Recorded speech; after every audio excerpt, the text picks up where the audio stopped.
น้องเอ้ยมึงเนี่ยเปิดภาพขึ้นมากับฝนตกลิ้นยี่เลยเนาะกะทักทายสบายดีสวัสดีเด้อพ่อแม่พี่น้องFCสาวพวงเบิร์ดสุขุทุกคนเนาะอยู่ให้อยู่หน้าคือเก่าพี่น้องเลยกะไม่ได้ไปทั้งใดดอกอยู่ให้อยู่หน้าหลังจากที่ว่าดำให้ดำหน้าแล้วกะลกหญ้าพี่น้องเอ้ย ลกหญ้าในกกเข่ากอเข่าเลยเนาะผมบรรยากาศฝนตกลิ้นเด้อพี่น้องเอ้ยมื้อนี้บ่ได้ลงลกหญ้าเด้อมื้อนี้เพราะว่าฝนตกคุณแหละตอนแรกคุณแหละสิลงไปลกพี่น้องเอ้ยนี่บรรยากาศช่วงเที่ยงฝนตกลิ้นฝนตกนี่เข้าทิศกลัวเลยตกตลอดเลยกาทักทายสบายดีสวัสดีเพื่อเด้อพ่อพี่น้องเลยตอนนี้ก็อยู่เที่ยงว่าสิลงไปลงหญ้ารถฝนตกลิ้นก่อนเลยเลยลงเนาะก็เลยอยู่เที่ยงนี่ข้างเที่ยงโอ้โหพี่น้องเลยนี่บรรยากาศฝนตกลิ้นสะพวงกับบริษัทคลิปเป็นเวลาเข้าทรงเดือนแล้วประจักเนาะลืมเลยบริสุทธิ์ถ่ายคลิปลง จะเข้าทรงเดือนได้พี่น้องเลยสะพวงบริษัทก็คอยมีเวลาเลยเนาะช่วงนั้นก็ดำหน้าแล้วก็ลูกหญ้าพี่น้องเลยก็เลยบริสุทธิ์ถ่ายคลิปเลยเมื่อนี้ก็พอมีเวลาก็เลยมาอัดคลิปถ่ายคลิปให้พ่อแม่พี่น้องเลยครับดิส้มเนาะบางคนก็ยันลืมนะพี่น้องเลยลืมสะพวงเนี่ยเพราะว่าสะพวงไม่ได้สุดท้ายลงโดนเนาะบางFCแกคือสิลืมเลย ลืมเลยเนาะบริถ่ายโดนจะเข้าทรงเดือนกว่าเลยมื่อนี้กันอยู่ไฮยูน่าเด้อกับบรรยากาศฝนตกลิ้นพี่น้องเลยนี่แหละฝนตกลิ้นเนาะตกกระตกบ่แห้งตกแบบพอให้ทางไปมาอย่างไรทางเพื่อนพี่น้องเลยตอนนี้ก็อยู่เทียงกำลังว่าจะไปเฮ็ดห่อขนมห่อข้าวต้มนั่นแหละขนมหรือว่าข้าวต้มพัดเลยเนาะขึ้นอย่างพี่น้องเลยไปมาเลยไปเบิ่งน้ำกันมาทุกคนมาห่อขนมเด้อฝนตกลิ้นทางหลังเนาะมานี่เรียบร้อยใส่เล่นตัวกะทิต้นเดียวก็นี่ก็คือใบตองพวกเขาห่อขนมห่อกินเองแบบสบายได้เรียงรายใส่เล่นตัวเหลืองน้อยเนาะใส่เล่นถั่วดำมีถั่วดำใส่เล่นมีถั่วดำถั่วดำปูเวเล่นถั่วดำ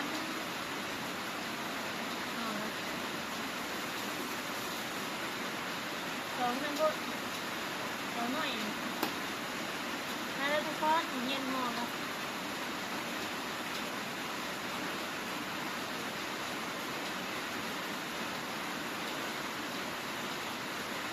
ห่อก็ขาวบดเป็นเจ้าห่องาน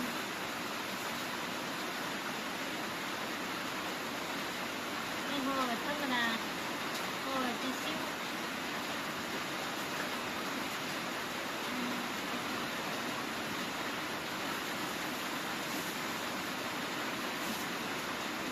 ทำง่ายๆ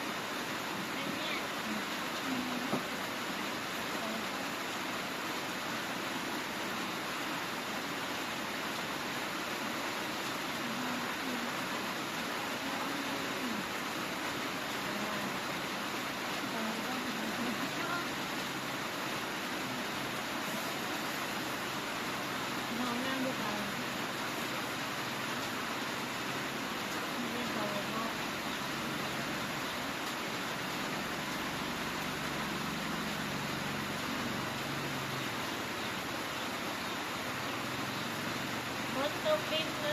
ยยากเลย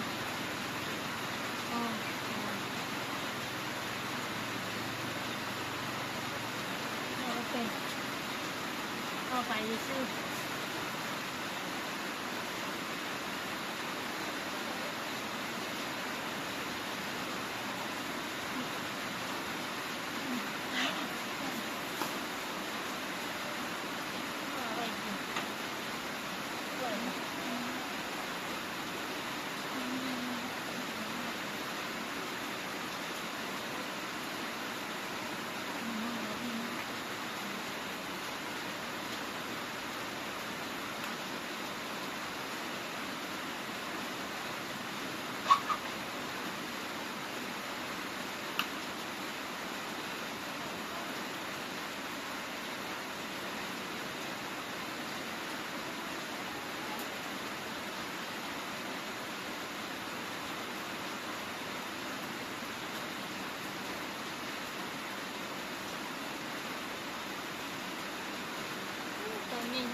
กล้วยไปน้ำ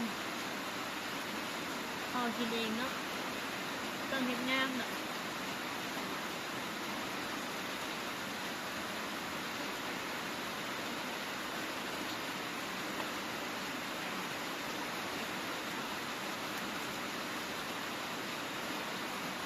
โอ้ขลุกเลย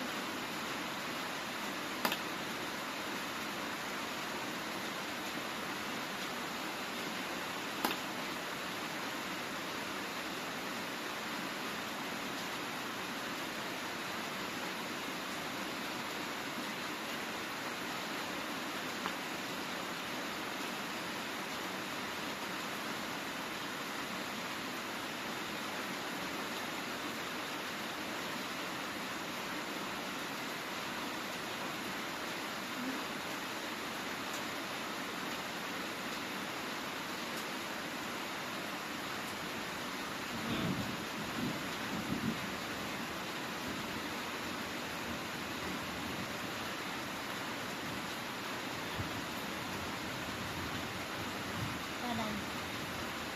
เป็นพวกผ้าดำ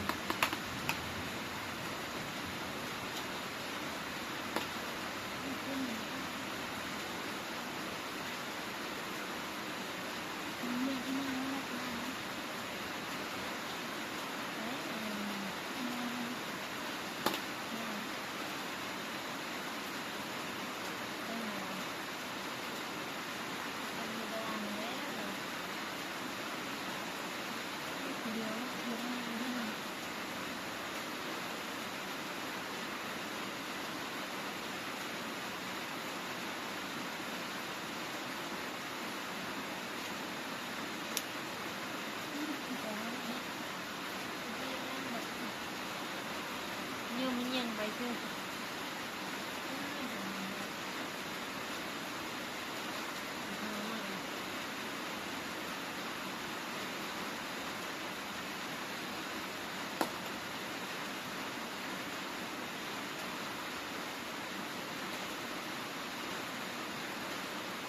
เรียบง่าย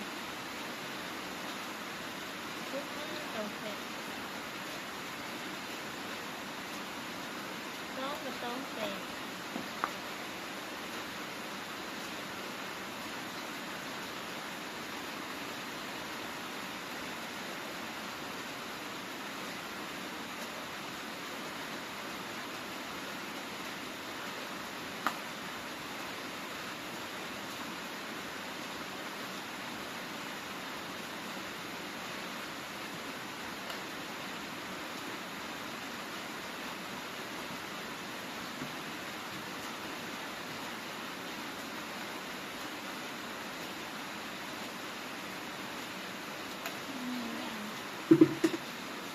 ก็อีเมลบอกว่าเป็นปีเนาะ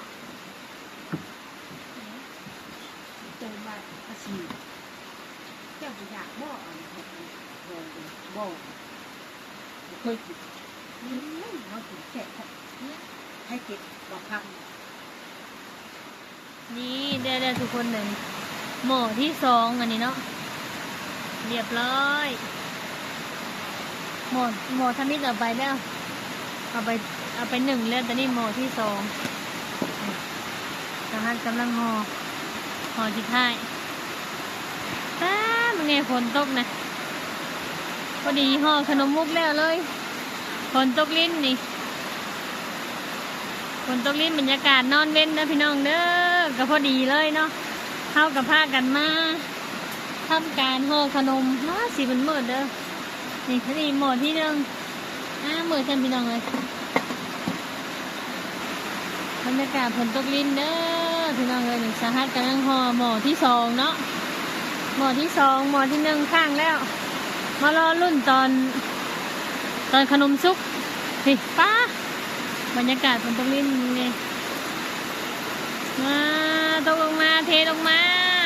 เข่าจะได้งามให้กันนั่งข้างใส่กันเลยพี่น้องเลยข้างที่ซึ่งนี่เต็มขวดเลยนี่สองหม้อสองชั้น1 2เนาะ2หม้อนี่30กินมาเด้อทุกคนเอาแบบพ่อใหญ่ๆเลยนี่ ห่อใหญ่ใหญ่เอาแบบอันหนึ่งก็อิ่มเลยนะกินอันหนึ่งก็อิ่มเลยเอาห่อใหญ่ๆเลยพี่น้องเลยนี่2 หม้อเนาะนี่มาเด้อหม้อใหญ่ๆเลยนี่มารอรุ่นตอนขนมซุกพี่น้องเลยหน้าตาจะเป็นแบบใดเนาะมาแบบนี้มาเด้อพี่น้องเลยมารุ่นน้ำกันว่าที่ซุกบ่เนี่ยเปิดหนอกกับอายทวนเลยมาซิมเบิ่งมันแต่พวกสิขอซิมเนาะแต่บ่เอาหลายดอกเอา1พ่อหอนเพลงโอ้ฮอนสุกแล้วเด้อพี่น้องเอ้ยโรงเรียนตัวนี้ไปตองเตะเนาะเอา1พ่อเล่นกินบ่เบิดขนมข้าวต้มพันธุ์เฮาก็สุกเป็นที่ห้อยแล้วพี่น้องเอ้ยหน้าตาเป็นแบบนี้เนาะนี่ก็ใส่กล้วยน้ำอันนี้สะพวงแก้กินเนี่ยเมื่อกี้นี่เนาะแล้วก็สิมาทายแก้กินก่อนจังมาทายทุกคนเลยเบิ่งสิมาลองซิมมึงก่อนเด้อว่ารสชาติสิหวานบ่หวานมันบ่เนาะ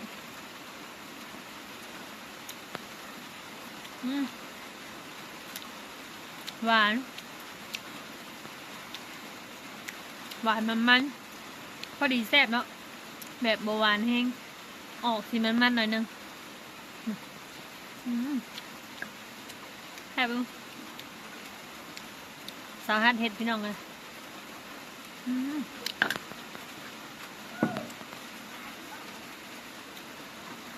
ฝนกันยังว่าท่านเศร้าดีเด้อตอนนี้ยังตกอยู่นี่นั่งอยู่เทิงเถียงพี่น้องเลยจากนั้นสำหรับคลิปนี้สะพงกับสิขอโตจบคลิปก่อนนะพี่น้องเด้อเนาะถ่ายบรรยากาศอยู่ไฮอยู่หน้าพี่น้องเลยฝนตกลิ้นเนาะไปพบไปพ่อในคลิปหน้าสำหรับคลิปนี้ก็ลาเลยเด้อเนาะสบายดี